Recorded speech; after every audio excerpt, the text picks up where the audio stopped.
Alright, so somebody forwarded me this video called the bullying experiment, and they wanted me to comment on the video to see what I thought. I'm going to put the video to the description section of this video so you can see the video for yourself. Now, basically the setup of the video is these two guys. I don't think race matters, but I think they're Indian American, pretty much like Asian American, but Indian. And they're basically, they know each other, they're friends, and then they're putting this experiment on where one of the guys is bullying the other guy, basically saying, you know, like, why didn't you get my report done? Why didn't you do my paper? And then he starts like pushes him to the ground. He might punch him, in the stomach, and like just maybe kick him a little bit in the ground, pushing at him, yelling at him. But he doesn't strike him in the face or anything like that, but he does that. So what they did is they went into like a college environment and started doing this in front of other students. And basically it was being videotaped the whole time, but people don't know it's being videotaped because the videotape is far away, or the camcorder is far away. And basically they're recording it to see if anybody actually does something to help this guy out. And there's several times where, majority of the time, the people didn't do anything.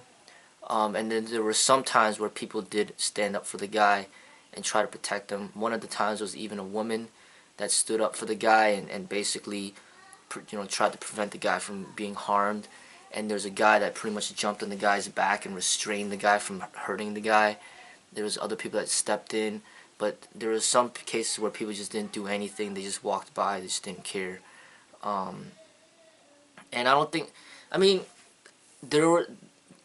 there was cases where there was an Asian woman that stepped up to protect the guy, but then there was other ones where there was Asian men around that didn't do anything and they didn't want anything to do with it. Alright, so I'm not sure if race plays a factor. If I didn't see that many black people in there. There was mainly like Asians and whites, but I don't know if they did it in front of more blacks, there might have been a better chance that they would have stepped in. But it doesn't matter. The fact of the matter is, you see what happened, and majority of the people didn't really do anything. Now, they also played this music in the background, making it seem like this is such a wrong thing, that people aren't helping, and they're trying to make it seem like it's such, like, over dramatizing it to make people try to feel guilty for not helping. So I'm gonna comment on all of this. Now, I have a background being a police officer, so like I know how to properly, professionally respond to situations like this, being a police officer. And I also know, as far as my own opinion, what is the best options for citizens to take, putting into the consideration of everything in regards to the potential risks involved of stepping in between such an encounter. Alright, so one thing I want to bring up first is that,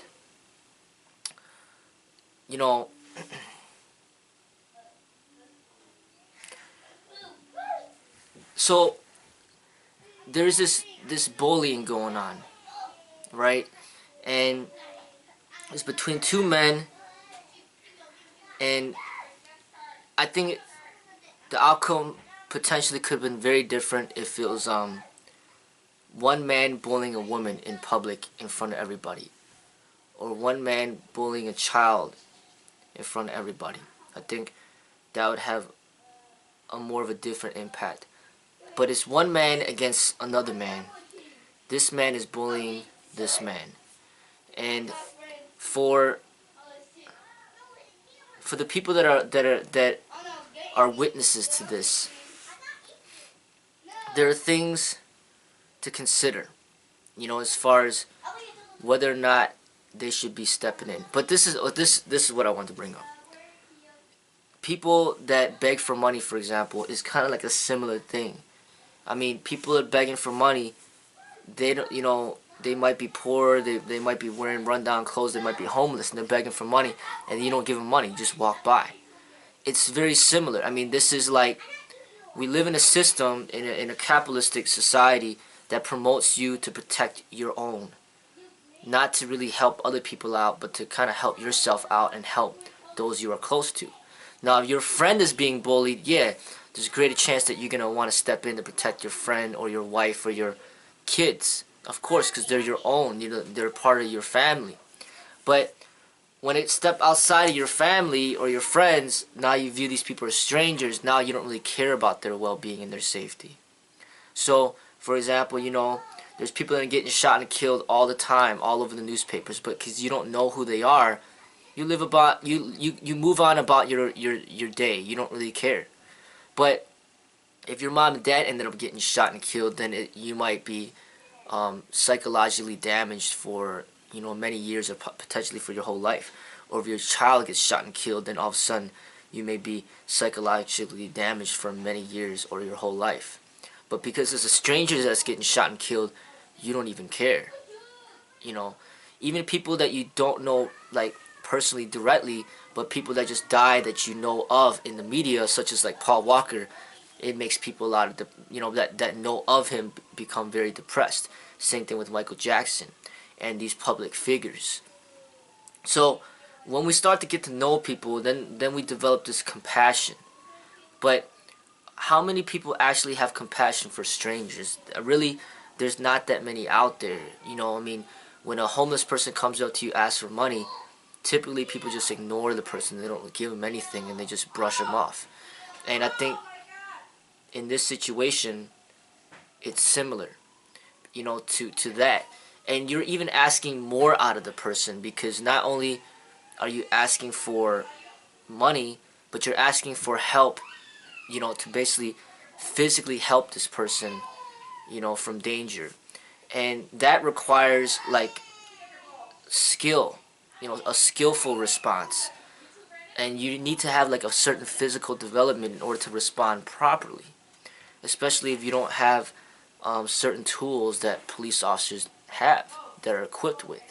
So basically what I'm saying is that, like, it's not necessarily a black and white situation. It's not such necessarily a situation where it's automatically, oh, you should respond. It depends on the circumstances. It depends on what's exactly going on. But the person that's bullying this person, you don't know how violent the person is. You don't know what type of training he has. You don't know if he's trained in martial arts. You don't know if he's trained in combat. You know, you don't know if he has a knife on him. You don't know if he has a gun on him. Okay? You don't know if he has weapons on him. So he's directing this hatred towards this individual. And then if you step in as an outsider and say stop that, then his attention could end up focusing on you, and now he's directing that hatred towards you. And then he could become violent towards you. And if you're not adequately prepared for that violence, then that's not really a smart decision, because now you're putting yourself at risk for somebody that you don't even know. Now, if you want to do that, I guess that's up to you. But there's situations, even that not too long ago happened right here in Chicago, right in front of my school, like a few months ago.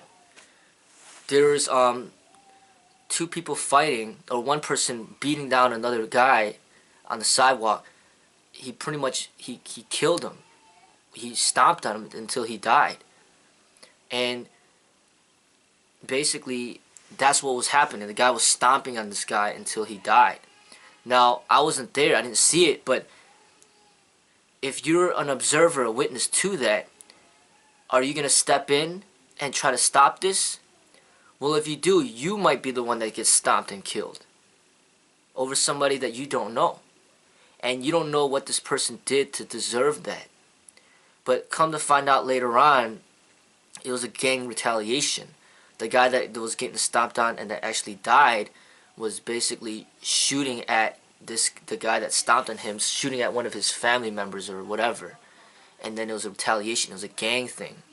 Now, you have this gang rivalry going on, and then you got the outsiders. It's best that the outsiders don't get involved. There's gang shootings all the time in Chicago. gang-affiliated shootings.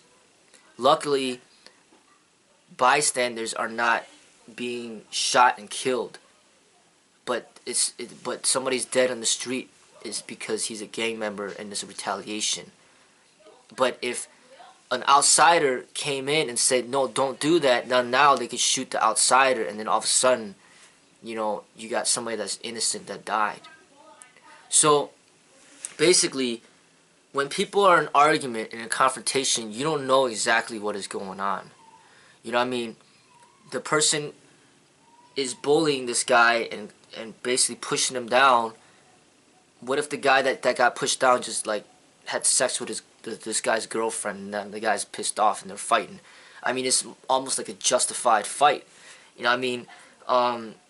Basically, to stop a confrontation or to stop bullying, especially when in regards to a physical type of bullying, that is the police officer's job to do that. Now, when you step in to stop it, you're pretty much taking the role of a police officer, and really, you're not properly, more cases than not, you're not properly trained in order to handle the situation in the most tactical manner possible. Okay, say, especially here in Chicago, or just all over the U.S., there's such a thing, people are allowed to concealed carry now, to carry guns on themselves. So, say you got a gun, the person that's bullying this person has a gun as well, and he's bullying this person, and then you step in between, and then you guys get in a confrontation, you pull out your gun, and you shoot and kill this person, you might end up in jail for the rest of your life, because that killing that person was not even justified. You know, so there's a lot of things to consider that this video is not really educating people properly about. You know what I mean? I mean, you should do what's natural, you know, but in this video, for example, this girl stepped in and tried to protect this guy, and it was an experiment, everything turned out okay. But in a real situation in Chicago, you're talking about very violent people. If it's a serious situation, this girl that steps in, she could have got knocked out right there. The bully could have been like, you know, this is none of your business, and then, bam, you know, knock her out, and then still continue on to bully on with the other guy. You know, basically, when this is occurring, you have to assess the situation. You know, you gotta realize that, hey, you know, if this escalates and this person, this bully, if he turns his hatred onto me, will I be able to handle this person? You know, if this person's way bigger than you and stronger, looks like he's stronger and looks like he's trained, and you're not trained, then you're stepping into a territory that you're not prepared for. You know, and it's better to maybe just call the police and be a witness and provide an adequate description than to actually step in and try to do something when you're not even trained for that. Okay, so it's kind of like, you know, a house is burning down, but you're not a firefighter. You don't have the proper equipment to save the people in the home. You go running into the home, and then you end up dying yourself because you don't have the proper uniform. You don't got the oxygen mask. You don't got the water hose. You don't got anything, and you don't know what you're doing to begin with. So the house is burning down. There's people in the home, and you want to save them, but you can't because you don't got the tools. You don't know what you're doing. So then you run into the home, and then you die yourself. You just wasted your own life away. But if you're properly trained, you know, you're a firefighter, and then you see what's going on, you could assess the situation, and you could see whether or not you could, you know, if you're going to be able to save the people's lives in there without jeopardizing your own. And situation like this is like police officers, if you're off duty, you would obviously be able to know how to handle the situation the proper way. Police officers that are on duty are required to step in to resolve the situation. But martial artists and people that are trained they need to evaluate the situation according to what's going on and make the right decision. It's not a clear-cut answer that, oh, every time somebody's getting bullied that you step in and do something. It's not like that. There's a lot more involved. Like as I stated, the weapons. There could be, the person might have a friend hanging around. The person might be trained himself, and you need to be ready to confront and deal with the violence that might come towards you. Another thing that's important that I want to mention is that this person that's getting bullied, it's his own responsibility to protect himself. That's why people need, all men for sure need to be trained in martial arts or trained in self-defense so they can stand up for themselves during situations like this and not have to depend on another person to defend themselves. It's like you should be defending yourself. You shouldn't be depending on somebody else to defend you, especially if you're an adult. For women, they could also train to defend themselves as well. But usually the woman is dependent on the man to protect them. But the man, if you are the man, you should be defending yourself. You know what I mean? And if you can't, that's on you. Maybe you deserve to get beat up. So then you learn to make time to train yourself to defend yourself from situations of bullying. That's your own responsibility. That's the way that I see it. Why do people walk past homeless people all the time that are begging for money? Because you're pretty much like, you know what? You should get a job. You should make your own money. You shouldn't be depending on me to just hand out money to you. So it's the same thing in this situation. Somebody's getting bullied. He should be developing himself so he can fight back and protect himself, not depending on somebody else to defend him. When this person, depending on another stranger, that's even expecting even more. That's why some people join gangs. They're trying to make friends so that their friends protect them. So friends protecting each other. But strangers, expecting a stranger to protect you, I don't think you should have that expectation. I think that's something that you're responsible for yourself. Learn to protect yourself.